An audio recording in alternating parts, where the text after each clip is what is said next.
नमस्कार, मैं अर्चना और आप देख रहे हैं हंगामा टाइम्स। हंगामा टाइम्स जिस तरह से आपको दिखा रहा है यूपी बोर्ड को लेकर के और साथ में आईसीएसई बोर्ड को लेकर, जिस तरह से हम आपको दिखा रहे हैं लखनऊ के टॉप 10 में आए हुए सभी बच्चों से हम बात कर रहे हैं। इसी कड़ी में हमारे साथ में चौक के निवासी हैं प्रथम तिवारी जी, जिन्होंने आईसीएसई बोर्ड में 96.8% ला करके अपना तो नाम रोशन किया ही किया, साथ में पूरे लखनऊ का नाम रोशन किया। जहाँ पे उनके स्कूल में तो एक खुशी की लहर है ही है, साथ में परिवार भी जो इंस्पिरेशन कर रहा है जिस तरह से उन्होंने लखनऊ में टॉप 10 में आकर के अपना नाम रोशन किया, साथ में अपने माता पिता का नाम भी गर्व से ऊंचा किया, साथ में स्कूल में भी एक अलग सी लहर है टॉप 10 में आने के बाद में। तो हमारे साथ में प्रथम तिवारी जी जुड़ रहे हैं, तो उनसे हम बात करेंगे आईसीएसई बोर्ड को लेकर, जिस तरह से उन्होंने अपनी परीक्षाओं को लेकर तैयारी करी और परीक्षा को लेकर जिस तरह से वो कितना समय अपनी पढ़ाई को देते थे। इसी कड़ी में हमारे साथ में है प्रथम तिवारी जी आए हैं, तो उनसे हम बात करेंगे जिस तरह से उन्होंने आईसीएसई में अपना परचम लहराया है।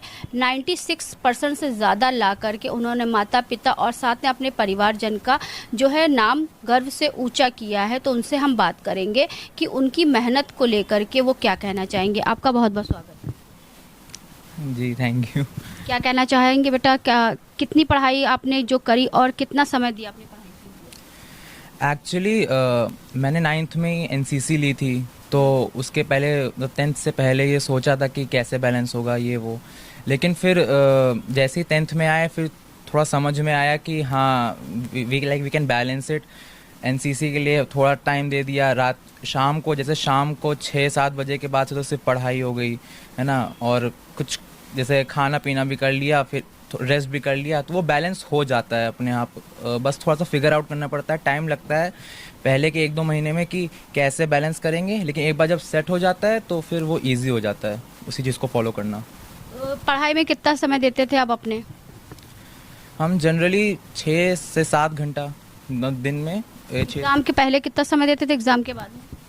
एग्ज़ाम से पहले मतलब बोर्ड्स के एग्ज़ाम से। बोर्ड का एग्ज़ाम जैसे आपका, जैसे नॉर्मली जब आपका ये जनवरी फरवरी जैसे आपका होता है तो उसमें आप समय ज़्यादा आपने दिया होगा।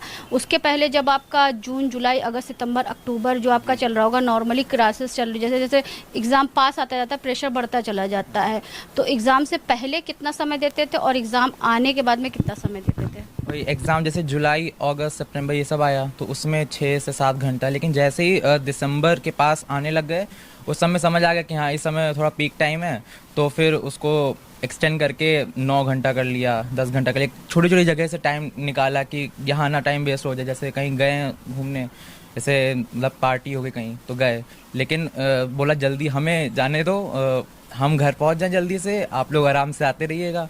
तो हम ओला करके आ जाते थे। एक बार पार्टी में भी यही हुआ था कि हम लोग पार्टी में गए थे पर थोड़ा सा लेट ज़्यादा हो रहा था, तो हमने पापा मम्मी से बोला कि हमें प्लीज़ जाने दीजिए, मेरा थोड़ा टाइम हो रहा है। तो पापा ने कहा ठीक है तुम चले जाओ ऊबर से, हम आ जाएंगे। तो फिर हम आ गए। उस मतलब एक अगर सेट शेड्यूल है कि 10 घंटा है तो उसको कंप्लीट करने का गोल रहना चाहिए कि हाँ उसको कंप्लीट कर लें, कहीं से भी टाइम बचा के उसको यूज़ कर सकें। यानी आपका कहने का मतलब अगर आपने अपने पढ़ाई के लिए 4 घंटे का समय एक शेड्यूल बांधा है उसको, अगर 4 घंटे 5 घंटे या 6 घंटे, तो 4-5-6 घंटे आपको कैसे अपने पढ़ाई को देना है, थोड़ा थोड़ा करके देना है या एक साथ देना है, वो आपके ऊपर डिपेंड करता है। हाँ एक्चुअली जैसे पढ़ाई में ना 2 चीज़ हो जाती हैं, लोग इग्नोर कर देते हैं। एक होता है कि आपने सिर्फ पढ़ लिया और एक हो गया लिख लिया।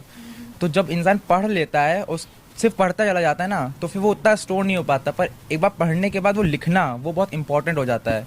तो अगर हमने जैसे 2 दिन दिए एक चैप्टर में कि 2 दिन है, तो वो एक दिन उसकी रीडिंग है तो एक दिन उसकी राइटिंग भी है कि उसको लिख के भी समझ लेना है कि वो रहना चाहिए दिमाग में, वरना क्योंकि सिर्फ पढ़ते जाना ना वो सिर्फ मगअप करना होता है कि बस उसको याद कर लिया, रट्टा मार लिया, फिर अगली बार थोड़े दिनों बाद वापस आते हैं तो फिर भूल जाते हैं। तो क्या आपकी अपेक्षा थी, कितने परसेंटेज आपको लाने थे और कितने कहाँ से चूक रहे? वैसे तो मतलब मेरा ये था कि 97 में आ जाए, 97% के ऊपर आ जाए, लेकिन 96.8 में आई एम सेटिस्फाइड। मतलब और कर सकता हूँ पर मैं सेटिस्फाइड हूँ, मुझे कोई वो नहीं है कि और नहीं चाहिए था, पर ठीक है। यानी कि जो मेहनत आपने किया तो उससे सेटिस्फाई है जी। तो आप ये बताइए जैसे कि आपके जो हाई स्कूल में कौन कौन से सब्जेक्ट? हाई स्कूल में इंग्लिश था, इंग्लिश में दोनों लैंग्वेज लिटरेचर, हिंदी था, हिंदी में भी लैंग्वेज लिटरेचर पर पेपर एक ही होता है। साइंस के तीनों सब्जेक्ट्स थे, फिजिक्स केमिस्ट्री बायो, मैथ्स था, कंप्यूटर था और एसएसटी के 2 थे, ज्योग्राफी हिस्ट्री। फेवरेट सब्जेक्ट आपका क्या था? मेरा फेवरेट तो वही मैथ्स और साइंस थे, पीसी बेसिकली फिजिक्स और केमिस्ट्री। अच्छा, तो नंबर किस में कम आया? मेरे सबसे कम तो इंग्लिश में ही आए हैं। वो एक्चुअली उसमें लैंग्वेज वाले में, क्योंकि पहला बोर्ड था तो हम थोड़ा नर्वस हो गए थे उसमें कि पहला बोर्ड था तो आप क्या चाहते सेकंड? नहीं, मतलब वो पहले एकदम लाइफ के लिए पहले बोर्ड का पहला एग्ज़ाम था लैंग्वेज का, तो उसमें हम बहुत नर्वस हो गए थे कि उसको मैनेज कैसे करें। तो उसके चक्कर में थोड़ा कम हो गया, वो 90 पे आ गए मार्क्स। तो लेकिन लिटरेचर हुआ तो उसमें काफ़ी उठ गया, तो फिर इजी हो जाता है। एक तो 1 महीने का बोर्ड होता है ना, तो फिर इंसान बीच बीच में फ्लक्चुएशन होती है उसकी कंसंट्रेशन की, कि कभी उठता है कभी बैठता है कि आज मन नहीं करा लेकिन पढ़ना ज़रूरी है, तो वो भी होता रहता है। हाई स्कूल के लिए आप देखते भी होंगे, सुनते भी होंगे, आपकी बहनों ने किया तो आप भी देखते हो कितना प्रेशर रहता होगा बहनों के ऊपर। लेकिन आप उस समय जब आपकी बहनों का होता होगा या और किसी का होता होगा तो आप इतना नहीं सीरियस हुए होंगे, लेकिन जब आपके ऊपर खुद आया होगा तो कितना सीरियस हुए? बहनों का तो मतलब हम तो छोटे थे उस समय, तो बहनें बस पढ़ रही हैं, पता है कि रात में बैठ के पढ़ रही हैं 11 बजे तक कि 12 बजे तक, तो हम कभी कभी ख्याल आता था कि इतना क्यों पढ़ रही है? हाँ उस समय सोचते थे। उस समय तो मेरी छोटी छोटी पोएम्स होती थी और कुछ ज़्यादा कुछ होता नहीं था, तो हम कहते सोचते थे कि अरे 1 घंटा 2 घंटा पढ़ लिया उसमें क्या है। लेकिन फिर जब जैसे ही 9th में आए थे तो समझ गए थे नहीं, यहाँ पर थोड़ा टाइम ज़्यादा बढ़ना पड़ जाता, हो ही जाता है, वो कंप्लीट ही नहीं हो पाता है कोर्स अगर आप प्रॉपर टाइम ना दे पाओ उसे। तो जब बेसिकली इन लोगों ने हमें बहुत वो बोला है कि तुम्हें पढ़ते रहना चाहिए, तुम भूल मत जाना कि तुम इधर चले जाओ उधर चले जाओ। अगर एक दिन पूरा वेस्ट हो गया ना, तो दूसरे दिन पे कैचअप करना ज़रूरी पड़ जाता है। और कितना आपके परिवार ने और स्कूल से कितना सपोर्ट मिला? सपोर्ट तो हमें बहुत ज़्यादा मिला, मतलब सब लोग कुछ ना कुछ टिप्स ही देते रहते थे कि ये कर लो वो कर लो, एक्सपीरियंस है सब लोग अपने अपने समय के लिए। तो सबसे ज़्यादा मेरी मम्मी मम्मी ने हमें बहुत बोला कि बेटा अच्छे से करते रहना, है ना, और डरना नहीं, बस करते रहो। मेरी दीदियाँ भी, वो तो अपने समय में भी वो लोग भी पढ़ी हुई हैं बहुत ज़्यादा। किसी चीज़ का प्रेशर बस ये रह जाता है कि प्रेशर किसी चीज़ का, ये मतलब किसी से नहीं प्रेशर है कि किसी ने कुछ बोल दिया। प्रेशर ये रह जाता है कि कहीं मैं लैग ना कर जाऊं खुद से ही, अपने ही आत्मसम्मान का और अपने ही मनोबल का एक प्रेशर आपको। हाँ, उसके चक्कर में बहुत चीज़ें सेक्रीफाइस करनी पड़ जाती हैं कि, लेकिन फिर ये होता है कि आपको एक चीज़ सेक्रीफाइस करके दूसरी चीज़ के लिए गेन ज़रूरी होता है, तो थोड़ा तो सेक्रीफाइस करना पड़ता है। तो घर वाले और स्कूल के सभी लोग कितने खुश हैं आपके पढ़ने में? स्कूल वाले तो बहुत खुश हैं, और खासकर मेरा दोस्त है रियान, उसका सबसे पहले कॉल आया था। वो मेरे से ज़्यादा, मतलब वो मेरा बहुत अच्छा दोस्त है, तो उसने सबसे पहले कॉल किया था। उसके कितने परसेंटेज आए? उसके कुछ 81 82 आए हैं, तो उसने वो मुझसे बहुत एक्सपेक्टेशन रखता है, कहता है कि जैसे मैं हूँ प्रथम भाई, मैं चाहता हूँ कि तुम हमसे ज़्यादा सक्सीड करो। तो उसका सबसे पहले कॉल आया था, तो हमने उसको बोला, कह रहे बहुत बढ़िया प्रथम, मज़ा आ गई। तो वो दोस्त हमेशा रहते हैं सपोर्ट करने के लिए। आगे की क्या तैयारी रहेगी? आगे क्या बनना चाहोगे? स्कूल में, हाई स्कूल में आप 96.8 लेकर के आए, इंटर में क्या तैयारी रहेगी? इंटर में एक्चुअली टूटेगा या गिरेगा? मैं तो अपना बेस्ट ही दूंगा और बात यह है कि भले ही सब्जेक्ट्स कम हो जाएंगे पर कोर्स बहुत बढ़ जाएगा। वो हमने सुना है अपनी दीदियों से भी कि 11th में जाते ही फिजिक्स केमिस्ट्री मैथ्स बहुत वास्ट हो जाती हैं, उसकी बहुत डेप्थ मतलब स्टडी होनी है, तो थोड़ा टाइम और बढ़ाएंगे स्टडीज़ का। अभी तो थोड़ा सा रिलैक्स चल रहा है उसके बाद अभी तो फिल्म शुरू हुई, पिक्चर ही पूरी बाकी है। जी, अभी तो 2 साल हैं, अभी तो अच्छे से प्रिपेयर करके जाना है। समय जाते समय का पता नहीं चलता। हाँ, ये होता है एक्चुअली। मैं 9th में गया था तो मुझे लगा था अभी 2 साल हैं, अभी 10th के लिए हो भी गया। 9 में कितने परसेंटेज आए थे आपके? 9th में मेरे 93% आए थे, तो इम्प्रूवमेंट हुआ है। हाँ, इम्प्रूवमेंट हुआ है एक्चुअली। मेरा उस समय भी सबसे ज़्यादा थोड़ा सा लैग कर रहा था इंग्लिश का, लेकिन फिर उसको थोड़ा कैचअप किया। और बहुत मतलब आप ऐसा हो जाता है कोई अगर सब्जेक्ट लैग कर रहा है ना, तो उसके लिए आप ही को हाथ पैर मारने पड़ेंगे कहीं से, तो you have to do something कि वो कहीं से मार्क्स मिल जाए, कहीं से आप कुछ सीख जाओ नया जो आपको एक लेवल और ऊपर ले जाए। तो मेन ये रहता है। जैसा आपका नाम है वैसा आप सोचते भी हैं। हाँ, ट्राई तो यही करते हैं। तो आगे क्या बनना चाहेंगे आप? अभी तो बेसिकली पीसीएम लेने का मेरा प्लान है कंप्यूटर्स के साथ, लेकिन मैं सिर्फ वो नॉर्मल वो ट्रेडिशनल नहीं जाना चाहता कि सिर्फ इंजीनियरिंग कर ली वगैरह, क्योंकि लोग जनरली पीसीएम साइंस लेके सिर्फ इंजीनियरिंग करते हैं। हम अभी मेरे पास कम से कम हमें ऐसा लगता है कि 5 महीने हैं, 4 महीने हैं, जिसमें हम सोच सकते हैं कि और क्या क्या फील्ड्स हैं। तो अभी हम भी वही ट्राई कर रहे हैं कि और सोचने के लिए और क्या क्या फील्ड्स हैं अच्छे से मुझे पता चल जाए, फिर हम आराम से डिसीजन लें, क्योंकि लाइफ करियर का डिसीजन बहुत इंपॉर्टेंट हो जाता है। तभी क्या बनना चाहेंगे आप अपनी लाइफ में? हम कुछ एस्ट्रोनॉट्स वगैरह के बीच में, मतलब कुछ स्पेस में कुछ जानना चाहते हैं कि स्पेस से रिलेटेड कुछ करूं मैं, स्पेस प्रोग्राम से रिलेटेड, क्योंकि मैंने बहुत मूवीज़ देखी हैं मिशन मंगल वगैरह, तो बहुत इंस्पायर करती हैं।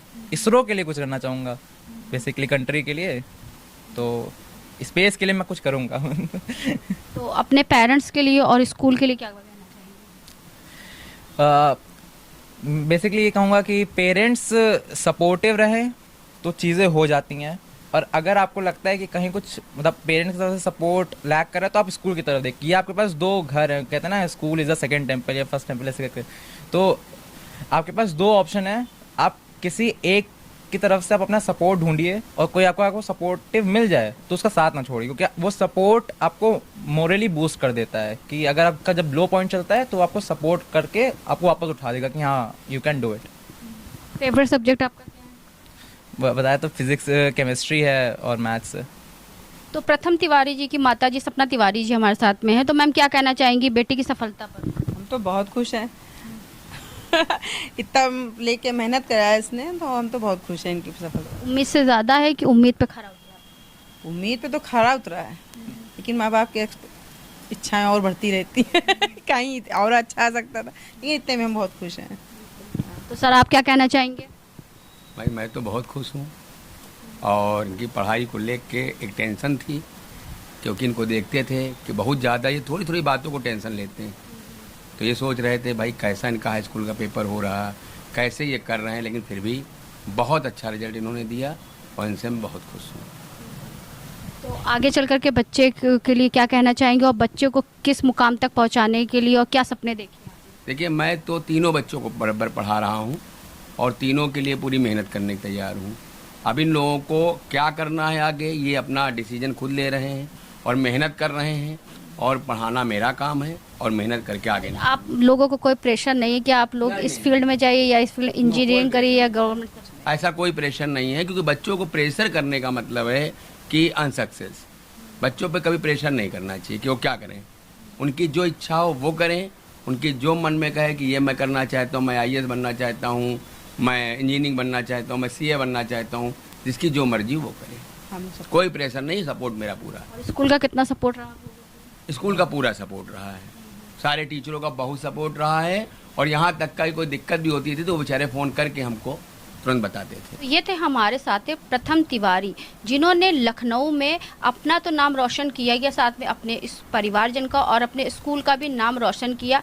ICSE में जो है 96.8% ला करके, क्योंकि बच्चा जब मेहनत करता और मेहनत करने के बाद जब उसको हाई स्कूल में उसके मेहनत का फल मिलता है, तो जहाँ पे परिवार तो खुश होता ही होता है, साथ में पूरा देश और पूरा प्रदेश भी खुश होता है। वैसे ही प्रथम तिवारी ने हाई स्कूल में 96.8% ला करके अपने मेहनत का पंचम लहराया, और साथ में अपनी परीक्षा को जिस तरह से उन्होंने परीक्षा ना समझ करके एक अपनी जिम्मेदारी समझ करके उसको अपनी पढ़ाई को भी समय दिया, साथ में अपने माता पिता और अपने स्कूल में भी उन्होंने पूरी जो है उन्नति करके, और जो है स्कूल में जा करके और स्कूल के साथ साथ में अपने परिवारजन का सम्मान भी बढ़ाया। तो ये थे हमारे साथ में प्रथम तिवारी जी, जिन्होंने ICSE बोर्ड में 96.8 पॉइंट ला करके अपने परिवार का और अपने स्कूल का नाम रोशन किया। लखनऊ में टॉप पर आए प्रथम तिवारी। तो इसी के साथ मैं अर्चना आपसे जानना चाहूँगी, धन्यवाद। बने रहिएगा हंगामा टाइम न्यूज़ चैनल के साथ में, ऐसे ही हम आपको दिखाते रहेंगे कि बच्चे जिस तरह से